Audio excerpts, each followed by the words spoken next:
If your car is anything like mine, your kids have utterly destroyed your backseat.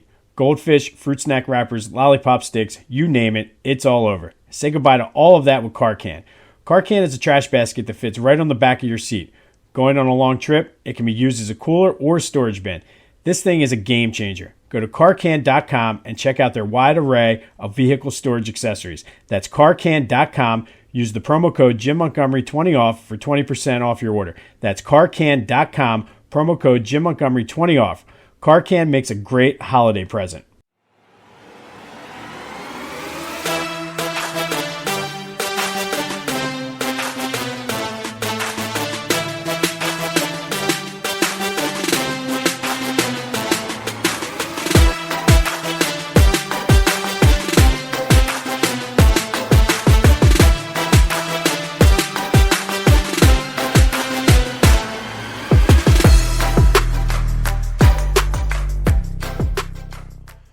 What's up, everyone? Welcome to Back to the Future, the podcast that takes a trip down Philly sports memory lane. I'm your host, Jim Montgomery. Welcome to episode 61. Thank you for being here. Before we get started into tonight's episode, let's do a couple quick housekeeping things.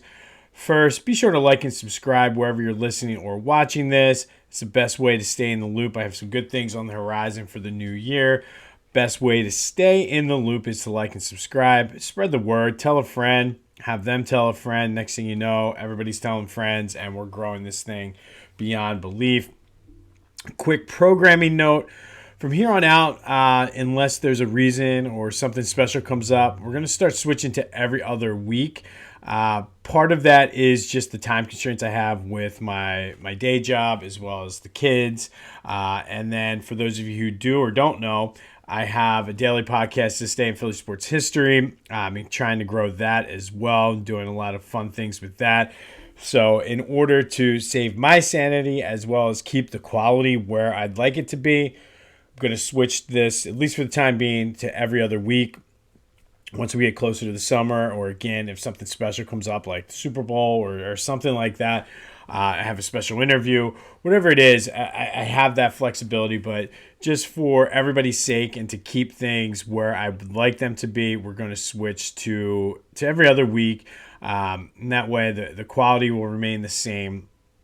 And I'm not stressing and struggling just to put stuff out just for the sake of putting it out. One last quick housekeeping note. If you do listen to This Day in Philly Sports History, you know we are partnering with the Maddie and Dixon Community Cupboard for our first annual holiday gift and food drive. And ultimately what they are is they're based out of Ambler, and they do a lot of good. They've been around for over 50 years, but they definitely need some help.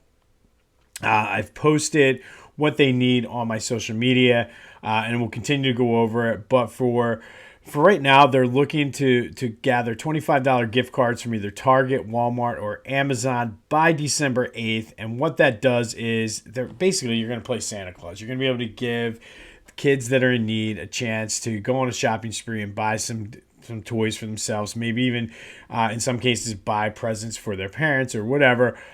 This is a big thing they do. It's the gift card drive. So it has to be in increments of 25 in case it's easier for them to divvy out among families and things like that.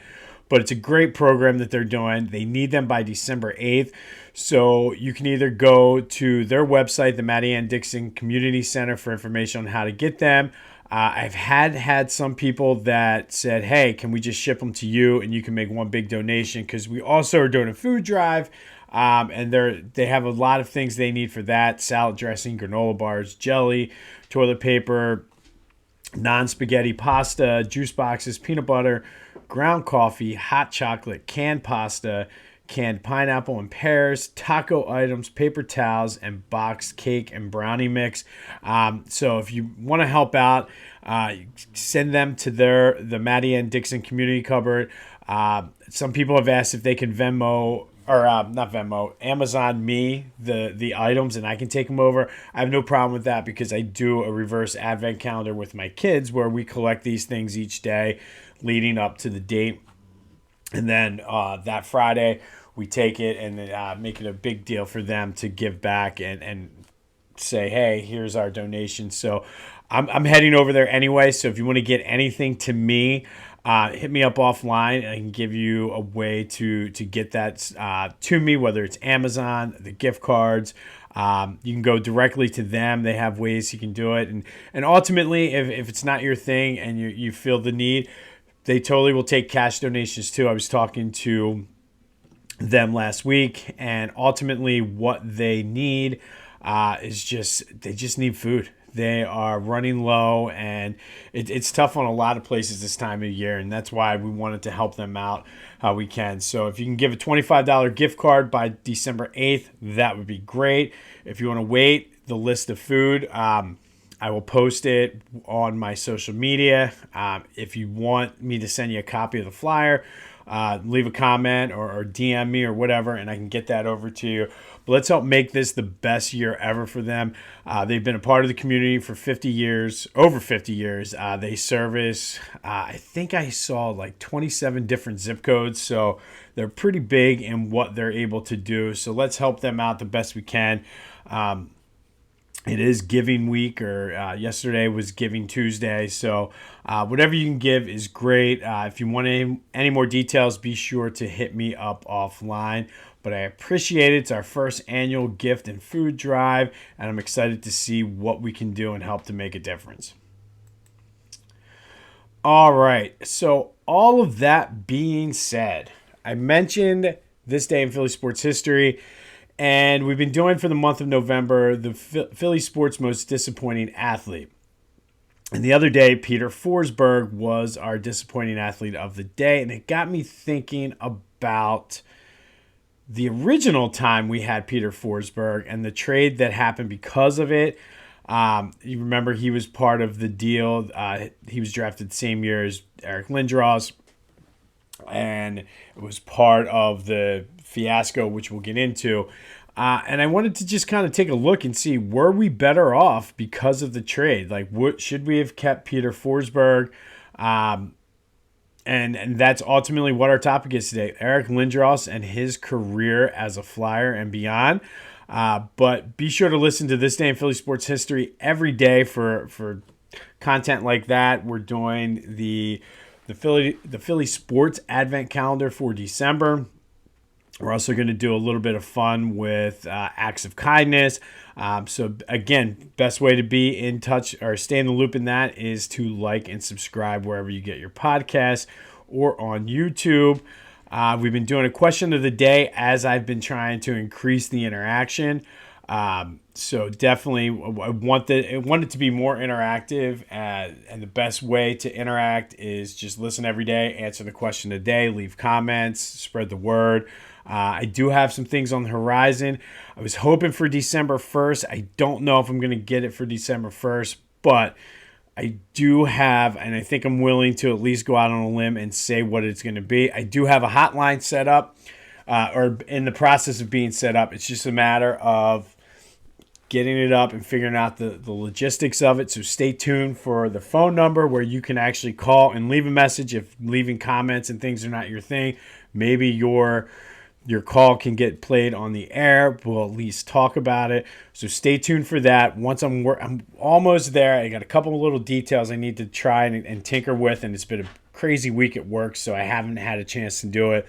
But that's coming hopefully by the end of this year. All right, so back to Lindros. And ultimately, he was just amazing. He became a big thing up in Toronto very early on in his life. He was a great scorer, and he had size. I think kind of forgetting about it because you see kind of the size of some of the players today, just how big and fast he was. And because of his size, he was able to dominate players that were a lot older than him when he was in the juniors. He was probably the most valued amateur player in North America for a few years.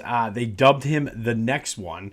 And that was a play, obviously, on Wayne Gretzky, the great one. But he just was literally, he was a boy among men, but was a man among boys, if that makes any sense. He was just that dominant and that just that great of a player.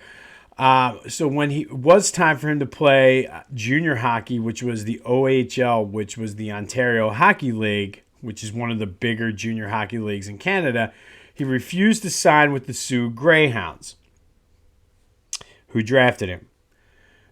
Should have probably raised some red flags from the very beginning, but we'll get more into that in a little bit. Eventually, he refused to play for them, and he was traded to the Oshawa Generals, and they were another team in the OHL. And he immediately made an impact because, again, he was just that dominant. He was a man or a boy, but he was just a man among men, I guess you could say, and led them to the championship and also the OHL championship as well as the Canadian Hockey League Junior Championship, and basically just dominated hockey in Canada. Like, and everybody talks about, if you remember, if you're old enough to remember when Sid Crosby was coming out, they were all like, "Oh, he's this," and like he dominated. Well, that's how Lindros was. Connor Bedard, same way. Like this, Eric Lindros was those guys before those guys were those guys. So basically, because of his domination, it allowed him to be. He was drafted number 1 overall in 1991 in the NHL entry draft by the Quebec Nordiques. For those of you who don't know, they no longer exist. They're now the Colorado Avalanche. But he made it clear from the very beginning that he had no intentions of playing for the Nordiques. Like, he was not shy about explaining it and flat out said, "I ain't playing for them." Many people thought it was because he wanted to go to an English-speaking city for more marketing opportunities. Because if you think about 1991, this is right at like the dawn of the big non-sports endorsement deals. You had Want to Be Like Mike. You had Michael Jordan already had Nike. Gatorade was becoming big. You had Reebok pumps. You had Adidas. Everybody had, and this was like the very beginning. You had the McDonald's commercials with Larry Bird and Michael Jordan playing the games of horse. So he was there, and so it made sense that he'd want to go to an English-speaking city rather than Quebec because there would be more marketing opportunities for somebody who speaks English. Or in Quebec, it would have been made more sense for a French-speaking player, but as an English-speaking player, it would have made more sense to go to a city, even if it was Toronto. So that was one rumor. Lindros said it was because of the lack of a winning culture. I guess the Nordiques were that bad, and just from what I saw, like it depended on who you spoke to, but like the owner just basically didn't have the mindset of building a winner, and ultimately that it came down to just the owner in general. Later on in an interview, Lindros did say he didn't want to go there because he disliked Marcel About, who was the owner, and would not go into details as to why. So I don't know if there was something behind the scenes that happened, whether it was a combination of all three. Because to me, wanting to go to an English-speaking city where there's more marketing opportunities makes total sense. Where in the time frame of where everything was, and coming out and being such a dominant player in the juniors in Canada, I could see you wanted to go to a place that had a culture of winning and was used to winning. The expectation was winning, and then throw that on the fact that you just don't like the owner, you don't like your boss. Like, I mean, I've been there where you had a job and you didn't like working for your boss. It makes life miserable. So, I mean, I get it. I have a feeling it was a combination of all three. The diplomatic thing for him to say was that he just didn't like him, and I'm not going into details. However, About drafted him anyway and said, "I want to build the team around him. You're going to be my winning culture." And then when things kind of got contentious a little bit, basically said, "Well, you're either going to play for Quebec or you're not going to play in the NFL or NHL." And Lindros basically said, "Fine, I'll go back and play for the Generals, continue to dominate in Canada," and then played for Canada in the 92 Olympics. So it was sort of like that's how 1992 or the 91-92 season went for Lindros. He played for his OHL team, the Generals, and then Canada in the 92 Olympics. So fast forward a year, the 1992 NHL entry draft, and the Nordiques realized that Lindros wasn't going to play for them. So they worked out not one, but two trades for Lindros. The first being with the Flyers. You guys are all probably familiar with this. It was Steve Duquesne, Ron Hextall, Kerry Huffman, Mike Ricci, the rights to Peter Forsberg, their 92 and 93 first-round picks, and then $15 million. That's ultimately what the basics of that trade were. However, there was also a deal that was worked out with the New York Rangers. The Rangers were going to send Tony Amonte, Alexei Kovalev, John Van Beesbrook, Doug Waite, a 93, a 94, a 96 first-round draft pick, and $12 million. So this is where having an owner and a GM on the same page really come in handy, because Aboot was the owner. The GM had a verbal agreement with the Flyers. Basically, he was calling Eric Lindros just to confirm that that's where he would want to go and he would agree to play for the Flyers. But in the meantime, Aboot, I'm assuming it's Aboot, and I apologize if his name's not Aboot. I'm just assuming French-Canadian, A-U-B-U-T is Aboot. But if that's not what it is, I apologize. However, Aboot was having second thoughts, and he worked out the deal with the Rangers. Well, obviously the Flyers are like, whoa. We've had this deal in the works. What are you talking about? You can't back up on this now. And filed a complaint with the NHL. An arbitrator was called in and ultimately investigated the whole thing. It took 11 days, which I feel like things like this would not take that long now because of cell phone records and text messages and things like that. Like, everything is there. But it took 11 days for this arbitrator to kind of undig and unfurl everything. But on June 30th, 1992, he did determine that the trade with the Flyers was legitimate. It was placed 80 minutes before made and put in place 80 minutes before the trade with the Rangers. However, he did say, because the Flyers picked Ryan Sittler with their first pick in the 1992 draft, that it was a player that Quebec did not want and would not have taken with that pick, that instead of the first round pick in 1992, they'll send their first round pick in 1994, and they added Chris Simon to the trade. So when it was all said and done, Steve Duquesne, Ron Hextall, Kerry Huffman, Mike Ricci, the rights to Peter Forsberg, Chris Simon, a 1993 and a 1994 first round pick, and $15 million. So you would think at this point, this dude, and I mean, he's going to be a difference maker. I mean, think about how he just was dominating Canada, and now this is who the Flyers picked up in the trade, or who they gave up in the trade for him. I mean, that's a lot. Really, the 2 first-round picks more so than anything. And then the $15 million, which ultimately partly saved the franchise from being broke. We know they ended up moving to Colorado anyway. So how were the Flyers, though, leading up to the trade? And I just remember, this was a huge deal because the Flyers were such a proud organization. From the 72-73 season to the 88-89 season, they made the playoffs every single year. They missed in 89-90, 90-91, 91-92. And if you know anything about Flyers fans, and that's how, like, there better be some growth and some movement this year, because Flyers fans are not the most patient bunch.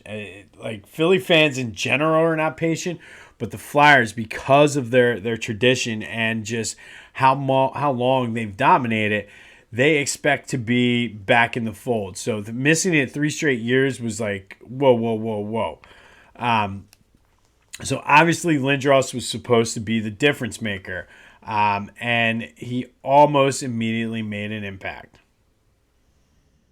Want to show support for your Philly teams? Check out PhillyGoat.com. They have all your needs covered, whether it's Sixers, Flyers, Eagles, Phillies, Union, Philly boxing, Philly culture, Philly pride. There's something for you. They have tees, hoodies, hats, any color, any size you want, including kids. Go to phillygoat.com and use the promo code Jim Montgomery for 10% off of your order. That's phillygoat.com. Be sure your shirt has the authentic goat on the sleeve and use the promo code Jim Montgomery for 10% off your order. That's phillygoat.com.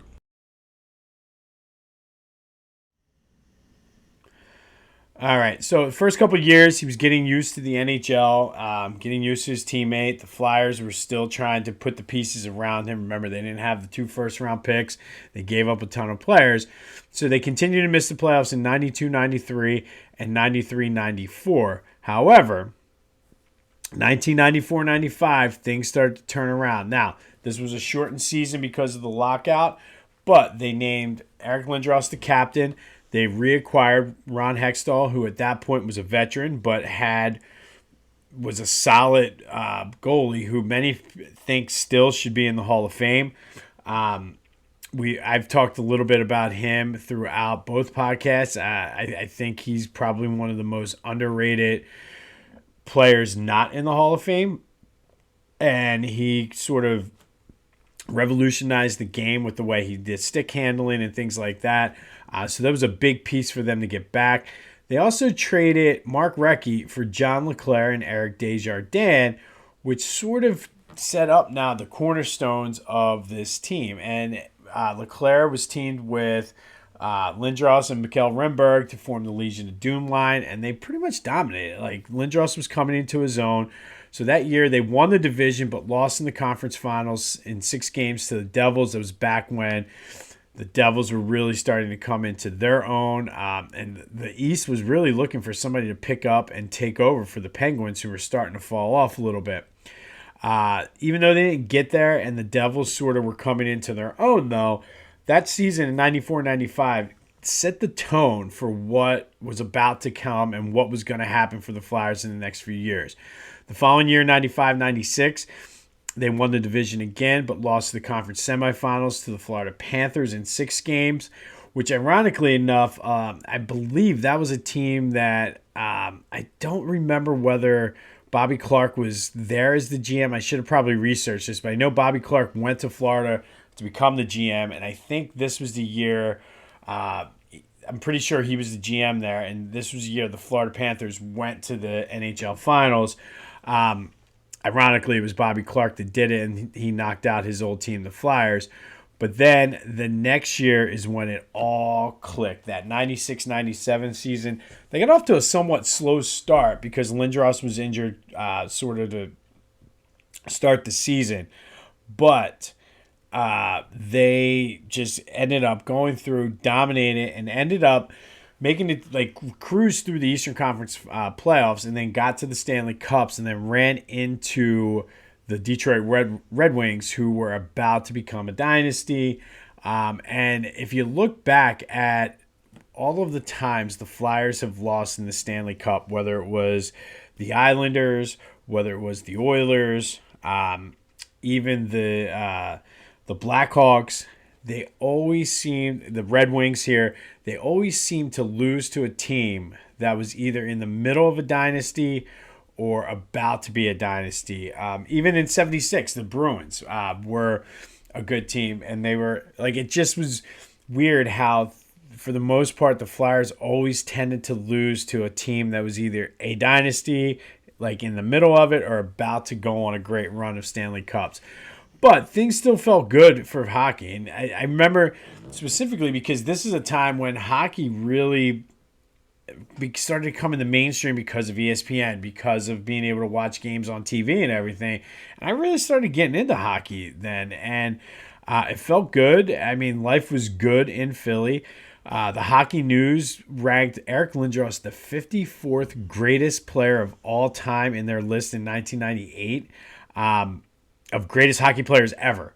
So think about the long history of the NHL, and Lindros was ranked number 54 at age 25.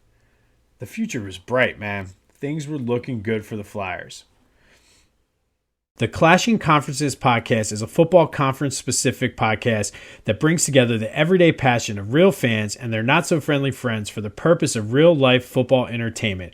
Aggressive but friendly competitiveness is the name of the game as this group of NFC East fans jabs and banters each other trying to prove their pointless points. With an internal competition within for weekly and end-of-the-season bragging rights, watch as this group will still boast and brag even when their teams fail to bring home the W. New episodes drop on Thursday, available on YouTube and wherever you get your podcasts.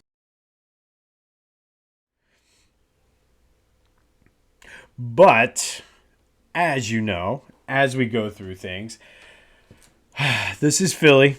Crazy things happen. So from that point on, from that Stanley Cup final where the team went cold, by the way, they forgot how to score in that Stanley Cup. Things spiraled out of control and injuries started to mount up for Eric Lindros. He was spending a lot of time on IR. I mentioned even the Stanley Cup year he was banged up, which kind of led Bobby Clarke Bobby Clarke was an old school type guy. Like, you played through pain. Like, we talked a lot about a couple weeks ago on here when we did the episode on Barry Ashby and how Barry Ashby had all those injuries, yet he still played, and that was Bobby Clarke's mindset. So for Eric Lindros to have so much talent and sit on the bench and miss time, he started to question his toughness. And a lot of what Bobby Clarke did back then would not fly today, because a lot of the time Eric Lindros missed were due to concussions. His first concussion happened in 1998. The only reason I'm mentioning this name is because I can't stand this dude. Like, you want to talk about a very punchable face. Darius Kasparaitis gave him his first one.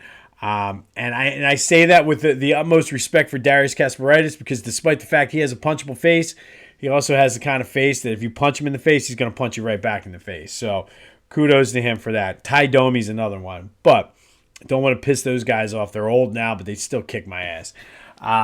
He had his second concussion in January of 1999, and then things started to get really, really bad.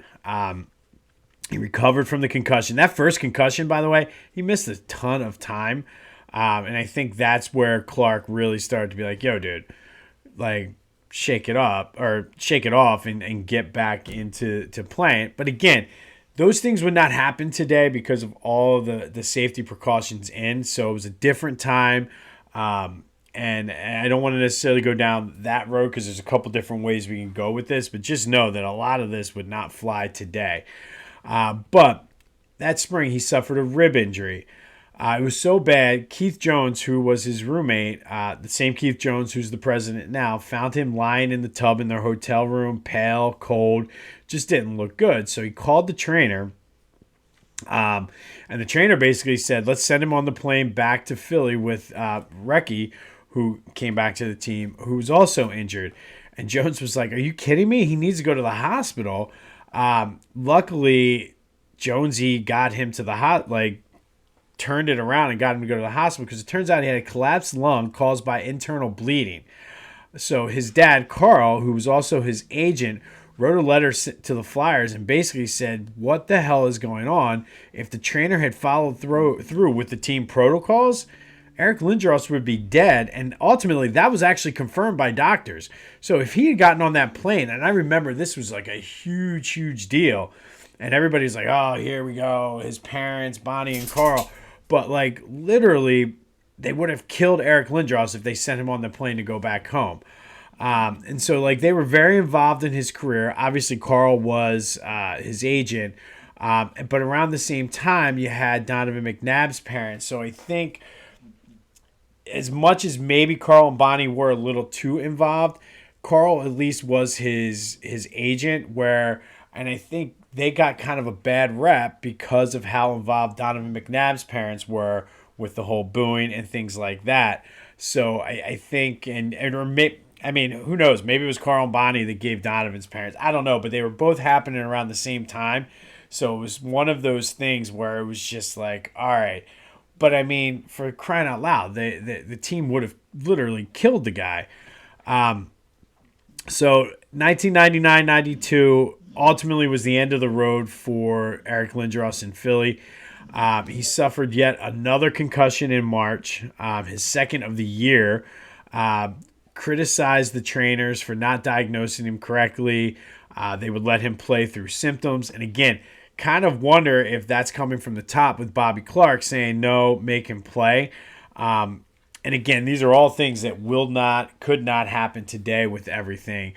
But I mean, he was 100% right. I mean, if they're showing any symptoms, and you're getting pressure to come back in and play, I mean, that's kind of ridiculous. I mean, and Clark even stripped him of his captaincy. I specifically remember this because the Flyers were in the middle of a run, and because he wouldn't play because of the concussions and this and that, he's like, fine, you're not captain anymore. And basically sat out the rest of the regular season trying to get better from those concussions, and then suffered a concussion while he was rehabbing. So it was just bad luck after bad luck for him. Finally was able to come back. The Flyers were in the Eastern Conference Final. Eric Lindros came back for Game 6 with the Flyers up 3-2. It was supposed to be like, hey, let's win this game. You get your feet about you, and let's go to the Stanley Cup. He scored the only goal in Game 6. Flyers lost 2-1. And then Game 7 happened. And for those of you who know where this is going, it was a sad way for this whole thing to end. He was crossing over center ice. Scott Stevens hit him with a shoulder check, knocked him out cold. He had obviously another concussion. The image of him basically being in a fetal position, kind of spinning on the ice, it just was bad. And then to top it off, the Flyers lost the game and lost the series, a series where they led 3-1. We thought we were going to the Stanley Cup, and it got, if it was possible, it got worse between the relationship between the Flyers and Eric Lindros, because he was a restricted free agent that offseason, and they offered him a two-way deal, which basically means you split your time between the NHL and the, I guess at the time it was, I don't know if it was the Phantoms then or whether it was Hershey still. I think it was the Phantoms. And he was like, are you kidding me? Like, it was basically Bobby Clark being a dick to him. He's like, I want to be traded to Toronto. And they said, no, we're not trading you to Toronto. So basically, Eric Lindros sat all out that whole offseason. And then finally, the Flyers traded him to the Rangers. Had sort of like a resurrection of his career. Made the All-Star game in 2001, 2002. However, suffered his 8th concussion in 2003, 2004. Became a restricted free agent again. Finally got played in Toronto in 2005, 2006. Remember, the 04-05 season was canceled because of the strike or lockout, whatever it was. Played one more season then in Dallas before finally retiring. Kind of, like I said, a sad end to such a career that started off so dominating. Ultimately, the Flyers had an Eastern Conference Final run in 2003-2004, which again they lost, but they never really got to the level where they were with Lindros. There was a lot of first round exits and first round defeats that they should not have lost. I'm thinking like there was a lot of times, yes, they got ran into a hot goalie, but I remember the one against Buffalo that they shouldn't have lost. It just never were the same without Lindros. Lindros never really was, with the exception of the All-Star game he made in 01-02, never really got back. And I mean, part of that was injuries and the concussions. They did make another Eastern Conference Final run and a Stanley Cup run, but that was after the end of Eric Lindros' career. So for the sake of this podcast, I'm not including them. So don't hit me up with comments saying, well, they went and played. No, I know, but I'm trying to line it all up with Eric Lindros' career. They did make up, finally. Eric Lindros and Bobby Clark made up, and Eric Lindros is back being involved with the organization, comes back and plays in alumni games and things like that.